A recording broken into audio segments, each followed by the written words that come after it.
like the metal to start the podcast, right? I do. Yeah, a lot of people don't know that insurance and heavy metal are like brother-sister relationship. Yeah, I was wondering where you're going with that.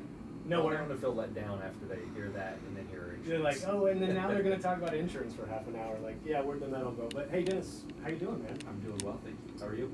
I'm okay, man. I'm okay. Pretty excited about doing this today.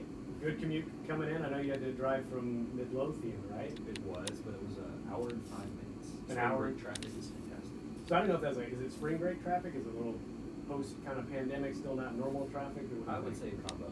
Okay. Because I was wondering about that, man. I was like, I don't know how you feel about traffic picking back up. I remember early in the pandemic, I was flying down the tollway and I was like, this is pretty nice. Yep. But then after a while, you get going, well, am I in the beginning stages of I Am Legend? Is this, like, should I be excited about this?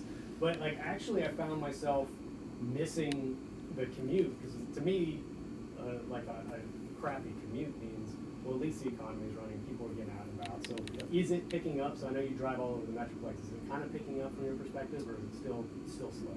I'd say the last month it started to pick up some. Okay. I felt the same way driving. I would go to Fort Worth, and I've never had stop and go traffic, thankfully, from where I live. But it went from flowing traffic to not seeing cars at all. And the same way, because like, am I the only one?